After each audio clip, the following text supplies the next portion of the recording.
কলকাতা বিশ্ববিদ্যালয় BA six সেমিস্টারের সকল ছাত্রছাত্রী, তোমাদের যাদের থার্ড সেমিস্টারে বাংলা সাবজেক্টের ওপর সাবলি রয়েছে, অর্থাৎ বেঙ্গলি জি অথবা সিসি থ্রি পেপারে তোমাদের যাদের সাবলি রয়েছে, তোমাদের জন্য আজকের এই ভিডিওটি মোস্ট ইম্পর্টেন্ট হতে চলেছে। কারণ তোমাদের সাবলি এক্সামের জন্য একেবারে লাস্ট মিনিট কিছু ফাইনাল সাজেশান নিয়ে আলোচনা করব। যে কোশ্চেনগুলি তোমরা দেখে গেলে, ভালোভাবে প্র্যাকটিস করে গেলে অবশ্যই কোশ্চেনগুলি তোমাদের পরীক্ষা খাতায় কমন পেয়ে যাবে এবং অনায়াসে তোমরা তোমাদের যে সাবলি রয়েছে তোমরা সাবলি এক্সামটি ক্লিয়ার করে আসতে পারবে। কোশ্চেনের সাজেশানে যাওয়ার আগে তোমাদের যে বিষয় বলার ছিল, তোমাদের এই সাবজেক্টের উপর থেকে সম্পূর্ণ স্টাডি মেটেরিয়াল অর্থাৎ পিডিএফ নোটস রেডি রয়েছে। তোমরা যদি কেউ স্টাডি মেটেরিয়াল অর্থাৎ পিডিএফ নোটস পারচেস করতে চাও, তাহলে অবশ্যই স্ক্রিনে দেওয়া হোয়াটসঅ্যাপ নম্বরে এসএমএসের মাধ্যমে যোগাযোগ করে সম্পূর্ণ পিডিএফ নোটসটি তোমরা কিন্তু সংগ্রহ করতে পারো। দেখো, এরপর তোমাদের সাবলি এক্সামের জন্য যে সাজেশানটি রাখা হয়েছে তোমরা দেখে নাও। প্রথমে দেখো 10 নম্বরের প্রশ্নের ফাইনাল সাজেশান তোমরা দেখে নাও। 10 নম্বরের জন্য গুরুত্বপূর্ণ কিছু কোশ্চেন রয়েছে। দেখো, একের দাগের কোশ্চেন রয়েছে, নিরত নয়নে নির্ঘন সিঞ্চনে কোন পর্যায়ের পদ, পদকর্তাকে, পদটির কাব্য সৌন্দর্য বিশ্লেষণ করো। ভেরি ইম্পর্টেন্ট কোশ্চেন তোমাদের সাবলি এক্সামের জন্য।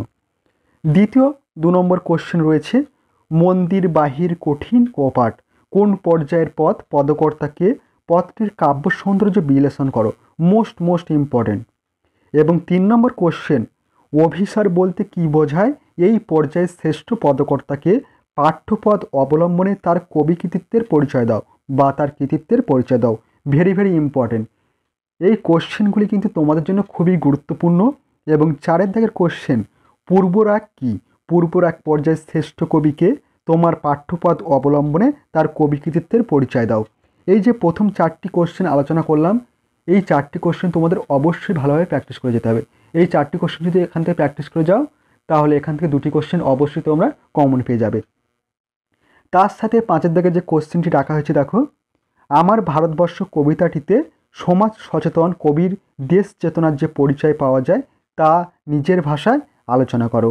অথবা আমার ভারতবর্ষ কবিতায় কবির স্বদেশ ভাবনার প্রকাশ কীভাবে ঘটেছে তা ব্যাখ্যা করো। এই কোশ্চেনটিও মোস্ট ইম্পর্টেন্ট কোশ্চেন। নেক্সট গুরুত্বপূর্ণ কোশ্চেন, পুনশ্চ কাব্যগ্রন্থে সাধারণ মেয়ে কবিতার বিষয়বস্তু নিজের ভাষায় লেখো। এই কোশ্চেনটি অবশ্যই তোমাদের প্র্যাকটিস করতে হবে। তোমাদের সাধারণ মেয়ে গল্প থেকে তোমাদের 5 নম্বরের জন্য কিছু কোশ্চেন আসে তোমাদের পরীক্ষা খাতায়, তাই বিষয়বস্তুটি ভালোভাবে তোমরা প্র্যাকটিস করে যেও। অবশ্যই যে কোনো প্রশ্ন আসলেই তোমরা লিখে আসতে পারবে। এরপর দেখো, তোমাদের রাজা ও রানী নাটক থেকে তোমাদের কিছু কোশ্চেন আসে।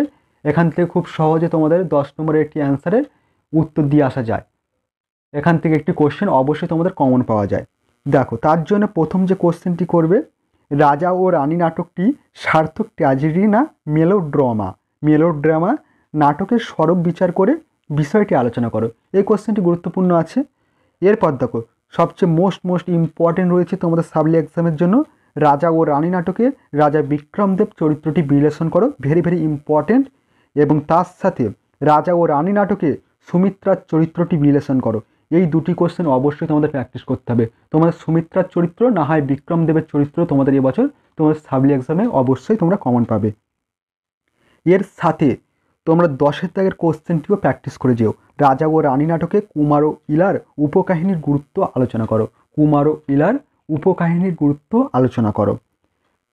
তার সাথে তোমরা যারা এই অধ্যায় থেকে তোমরা যদি কেউ এক্সট্রা আরও একটি কোশ্চেন করতে চাও, তাহলে রাজা ও রানী নাটকের বিষয়বস্তু বা নামকরণের সার্থকতা এই কোশ্চেনটিও প্র্যাকটিস করতে পারো। এই কোশ্চেনটি প্র্যাকটিস করলে যে কোনো কোশ্চেনের অ্যান্সার কিন্তু তোমরা লিখে আসতে পারবে।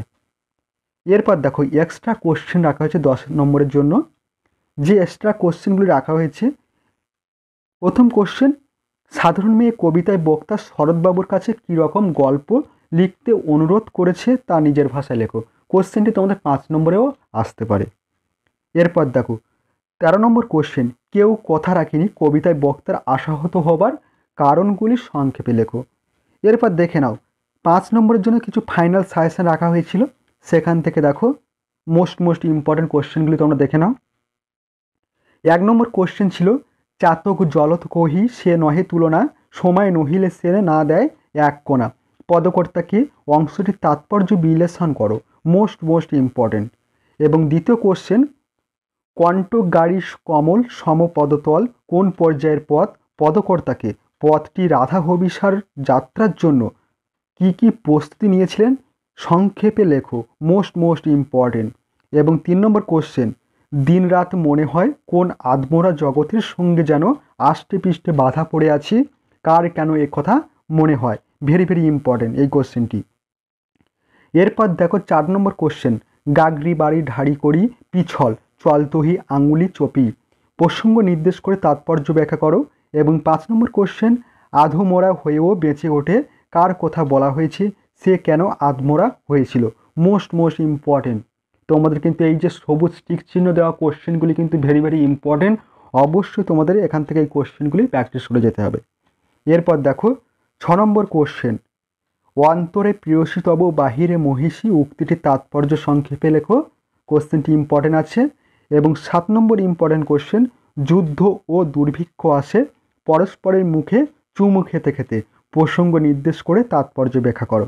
এবং 8 নম্বর গুরুত্বপূর্ণ কোশ্চেন দেখো, রবীন্দ্রনাথ ঠাকুরের প্রথম পূজা কবিতায় কার্তিক পূর্ণিমায় পূজার উৎসব উপলক্ষে ঘটা ঘটনার সংক্ষিপ্ত বিবরণ দাও। Most important. এবং 9 নম্বর গুরুত্বপূর্ণ কোশ্চেন, রমণীর হৃদয়ের রহস্য কে জানে, কে কাকে কেন একথা বলেছেন, প্রসঙ্গটি ব্যাখ্যা করো। এবং 10 নম্বর গুরুত্বপূর্ণ কোশ্চেন, আগে তারে বন্দি করিয়া আনি তারপরে যথাযোগ্য করিব বিচার, কে কাকে কেন বন্দি করে আনতে চান। এবং 11 নম্বর কোশ্চেন, তোমার কুশলে কুশল মানি বক্তা একথা কেন বলেছেন, তার সংক্ষেপে লেখো। এবং 12 নম্বর কোশ্চেন, সাধারণ মেয়ে কবিতায় মেয়েটির দুর্ভাগ্যের বিষয়ে সংক্ষেপে লেখো। Most important question.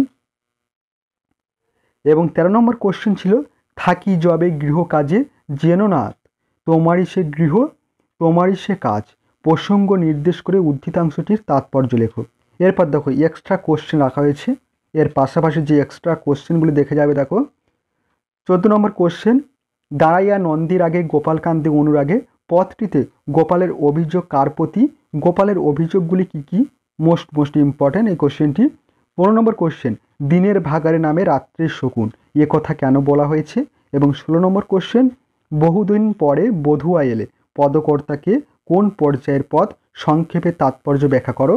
এবং 17 নম্বর কোশ্চেন, বাঁশি কবিতায় অবলম্বনে কিনু গলার গলির বর্ণনা দাও। এবং 18 নম্বর কোশ্চেন, লোহার গোড়ার দেওয়া একতলা ঘরটির বর্ণনা দাও। এই ছিল তোমাদের 5 নম্বরের বেশ কিছু কোশ্চেনের সাজেশান।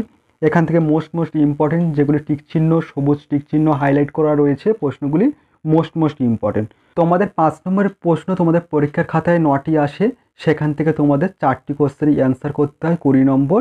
এবং তোমাদের 10 নম্বরের কোশ্চেন কিন্তু তোমাদের পরীক্ষার খাতায় 6টি আসে, সেখান থেকে তোমাদের 3টি কোশ্চেনের অ্যান্সার করতে হয় 30 নম্বর। এবং তোমাদের এসইকিউ কোশ্চেন আসে তোমাদের 15টি, তোমরা অবশ্যই জানো। এসইকিউ কোশ্চেন 15টি অ্যান্সার করতে পারলে 15 নম্বর। এই ছিল টোটাল তোমাদের 65 নম্বরের লিখিত পরীক্ষা হয়। আশা করছি এই সাজেশানটি যদি তোমরা ফলো করে যাও অবশ্যই তোমরা কমন পেয়ে যাবে। এবং তোমাদের এই সাজেশানের সম্পূর্ণ পিডিএফ নোটস রেডি রয়েছে। তোমরা যারা চাইছো স্টাডি মেটেরিয়াল অর্থাৎ পিডিএফ নোটস পারচেস করতে, তাহলে অবশ্যই স্ক্রিনে দেওয়া হোয়াটসঅ্যাপ নম্বরে তোমরা SMS এর মাধ্যমে যোগাযোগ করে সম্পূর্ণ স্টাডি মেটেরিয়াল পিডিএফ নোটসটি সংগ্রহ করতে পারো। ভিডিওটি আজ এই পর্যন্ত। তোমাদের সঙ্গে দেখা হবে পরবর্তী নেক্সট গুরুত্বপূর্ণ ভিডিওটিতে।